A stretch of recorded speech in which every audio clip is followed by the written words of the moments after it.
10. That offender has been previously punished for an offense to which the law attached an equal or greater penalty, or for 2 or more crimes to which it attached a lighter penalty. Reiteration or habituality. It is essential that the offender be previously punished, that he has served sentence. Reiteration necessary that the offender shall have served out his sentence for the first sentence. Previous and subsequent offenses must not be embraced in the same title of the code, not always an aggravating circumstance. Recidivism, enough that the final judgment has been rendered in the first offense. Same title, always aggravating. Habitual delinquency, when a person within a period of 10 years from the date of his release or last conviction, the crimes of serious or less serious physical injuries, robbery, theft, estafa, or falsification, is found guilty of any of said crimes a third time or oftener. Quasi-recidivism, any person who shall commit a felony after having been convicted by final judgment before beginning to serve such sentence, or while serving the same, shall be punished by the maximum period of the penalty prescribed by the law for the new felony. 4 forms of repetition. 1. Recidivism, generic. 2. Reiteration or habituality, generic. 3. Multiple recidivism or habitual delinquency, extraordinary aggravating. 4. Quasi-recidivism, special aggravating. 11. That the crime be committed in consideration of a prize, reward, or promise. Requisites at least 2 principles. 1. The principle by inducement. 2. The principle by direct participation. 3. The prize, reward, or promise should be previous to and in consideration of the commission of the criminal act. Applicable to both principles. 12. That the crime be committed by means of inundation of fire, poison, explosion, stranding a vessel, or intentional damage thereto, or derailment of a locomotive, or by use of any other artifice involving great waste or ruin. Requisite: the wasteful means were used by the offender to accomplish a criminal purpose. 13. That the act be committed with evident premeditation. Essence of premeditation: the execution of the criminal act must be preceded by cool thought and reflection upon the resolution to carry out the criminal intent during the space of time sufficient to arrive at a calm judgment. Requisites: 1. The time when the offender determined to commit the crime. 2. An act manifestly indicating the culprit has clung to his determination. 3. A sufficient lapse of time between the determination and execution to allow him to reflect upon consequences of his act and allow his conscience to overcome the resolution of his will. Conspiracy generally presupposes premeditation, when victim is different from that intended. Premeditation is not aggravating, although it is not necessary that there is a plan to kill a particular person for premeditation to exist. Example: plan to kill first 2 persons, 1 myth, general attack on a village for as long as it was planned. The premeditation must be based upon external facts and must be evident, not merely suspected, indicating deliberate planning. Evident premeditation is inherent in robbery, adultery, thief, estafa, falsification, and etc. 14. That craft, fraud, or disguise be employed. Craft involves intellectual trickery and cunning on the part of the accused. It is employed as a scheme in the execution of the crime. Example is accused pretended to be members of the constabulary, accused in order to perpetrate rape, use chocolates containing drugs. Fraud involves insidious words or machinations used to induce victim to act in a manner which would enable the offender to carry out his design, as disguises from craft, which involve acts done in order not to arouse the suspicion of the victim. Fraud involves a direct inducement through entrapping or beguiling language or machinations. Disguise resorting to any device to conceal identity. Purpose of concealing identity is a must. The distinction between craft, fraud, and disguise. Craft involves the use of intellectual trickery and cunning to arouse suspicion of the victim. Fraud involves the use of direct inducement by insidious words or machinations. Disguise involves the use of device to conceal identity. The offender must have actually taken advantage of craft, fraud, or disguise to facilitate the commission of the crime, inherent in estafa and falsification. 15. That advantage be taken or superior strength or means be employed to weaken the defense. To purposely use excessive force out of the proportion to the means of defense available to the person attacked. Means to weaken defense.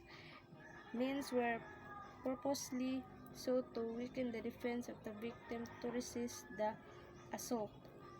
Number 2. The means used must not totally eliminate possible defense of the victim, otherwise it will fall under treachery. To weaken the defense, illustrate in the case where one struggling in others suddenly knows a cloak over the head of his opponent, and while in the said situation, he wounds or kills him. Other means of weakening the defense would be intoxication or disabling through the sense, casting the drop of sand upon another's eyes. Superiority may arise from aggressor sex, weapon, or number as compared to that of the victim. Example, accused attacked an unarmed girl with a knife. 3 men stabbed to death on the female victim. No advantage of superior strength when one who attacks is overcome with passion and obfuscation, or when quarrel arose unexpectedly and the fatal blow was struck while victim was accused were struggling. 3. Versus by a band. Circumstance of abuse of superior strength. What is taken into account is the number of aggressors, nor the fact that they are armed, but their relative physical might vis-a-vis the offended party. 16. That the act be committed with treachery, aleviosa. Treachery when the offender commits any of the crime against the person, employing means, methods, or forms in the execution, therefore, which tend directly and especially to ensure its execution without risk to himself arising from the defense which the offended party might make. That at the time of the attack, the victim was not in position to defend himself. 2. That the offender consciously adopted a particular means, method, or form of attack employed by him. Treachery can be considered when there is no evidence that the accused prior the moment of the killing resolved to commit the crime, or there is no proof that the death of the victim was a result of meditation, calculation, or reflection. Examples: victim asleep, half awake, or just awakened. Victim grappling or being held, attacks from behind. But treachery may exist even if attack is face-to-face, as long as the victim was not given any chance to prepare defense. One does not exist if the accused gave the deceased chance to prepare, or there was warning given, or that it was preceded by heated argument. Two, there is always treachery in killing of child. 3. Generally characterized by the deliberate and sudden unexpected attack on the victim from behind without any warning and without giving the victim an opportunity to defend himself. Treachery means method or forms are employed by the offender to make it impossible or hard for the offended party to put any sort of resistance. Abuse of superior strength. Offender does not employ means, method, or forms of attack. He only takes advantage of his strength. Means employed to weaken the defense. Means are employed, but it only materially weakens the resisting power of the offended party. 17. That the means be employed or circumstances both brought about which add ignominy to the natural effects of the facts. Ignominy is a circumstance pertaining to moral order which adds disgrace and to the material injury accused by the crime. Applicable to crimes against chastity, rape included. Less serious physical injuries, light or grave, coercion, and murder. Crime must be against chastity, less serious physical injuries, light or grave coercions. The circumstance made the crime more humiliating and shameful for the victims. Examples: accused embrace and kiss the offended party not out of lust but out of anger in front of many people. Rape in front of the husband, rape successively by 5 men. Tend to make the effects of the crime more humiliating. Ignominy not present where the victim was already dead when such acts were committed against his body or persons. 18. That the crime can be committed after an unlawful entry. Unlawful entry, when an entrance is effected by a way not intended for the purpose meant to effect entrance and not exist. 19. As a means to the commission of the crime, a wall, roof, door, or window be broken. 6. 1. A wall, roof, window, or door was broken. 2. They were broken to effect entrance. Applicable only if such acts were done by the offender to effect entrance. Breaking is lawful in the following instances. 1. An officer, in order to make an arrest, may break open a door or window or any building in which the person to arrested is or is reasonably believed to be. 2. An officer is refused admittance, may break open any door or window to execute the search warrant to liberate himself. 20. That the crime be committed with the aid of persons under 15 years of age or by means of motor vehicles, airship, or other similar means. Reason number 1 is to repress, so far as possible, the frequent practice resorted to by professional criminals to avail themselves of minors taking advantage of their responsibility. Remember that minors are given leniency when they committed a crime. Example: Juan instructed a 14-year-old to climb up the fence and open the gate for him so that he may rob the house. Reason for number 2: to counteract the great facilities found by modern criminals in said means to commit crime and flee and abscond once the same is committed. Necessary that the motor vehicle be an important tool to consummation of the crime. The bicycles are not included. Example, Juan and Pedro in committing theft use a truck to haul the appliances from the mansion. 21. That the wrong done in the commission of the crime be deliberately augmented by causing other wrong not necessary for its commission. Cruelty. When a culprit enjoys and delights in making his victim suffer slowly and gradually causing him unnecessary physical pain in the consummation of the criminal act. Cruelty cannot be presumed nor merely inferred from the body of the deceased. Has to be proven in mere plurality of words do not show cruelty. No cruelty when the other wrong was done after the victim was dead. Requisites. That the injury caused be deliberately increasing by causing the other wrong. 2. That the other wrong be unnecessary for the execution of the purpose of the offender. Ignominy, moral suffering subjected to humiliation. Cruelty, physical suffering. Article 15. Alternative circumstances. Alternative circumstances are those which must be taken into consideration as aggravating or mitigating according to the nature and effects of the crime and the other condition attending its commission. They are the relationship, intoxication, and the degree of instruction and education of the offender.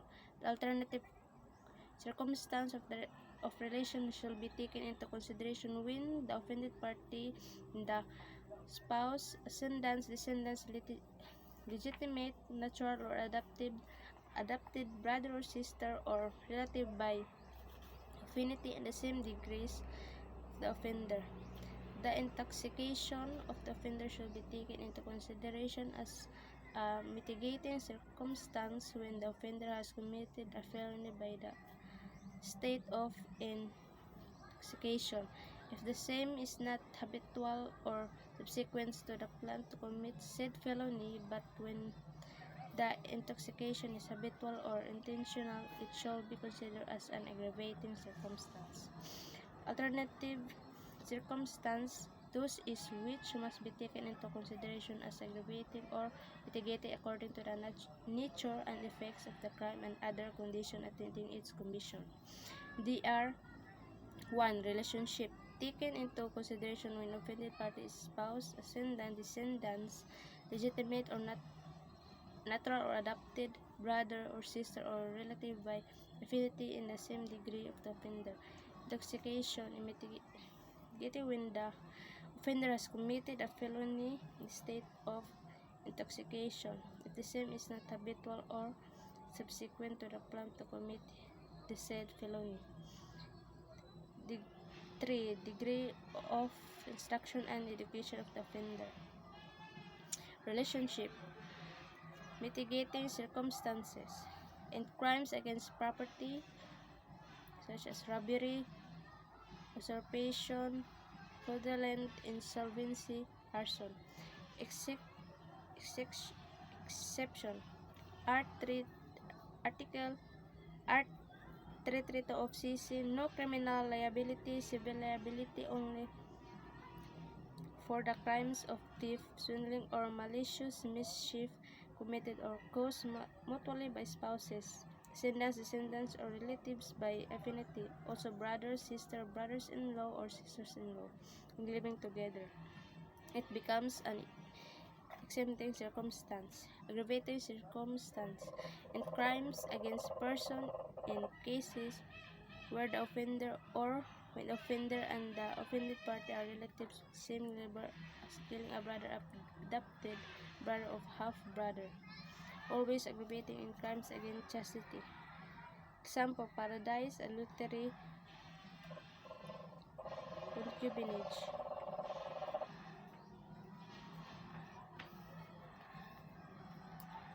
intoxication. Mitigating circumstance. A. If intoxication is not habitual. B. If intoxication is not subsequent to the plan to commit a felony. Aggravating circumstance. A.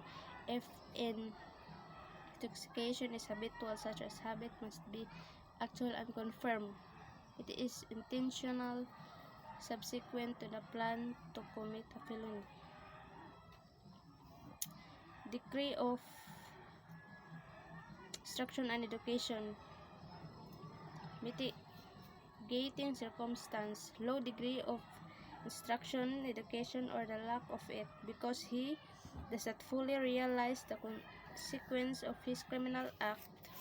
Not mere illiteracy,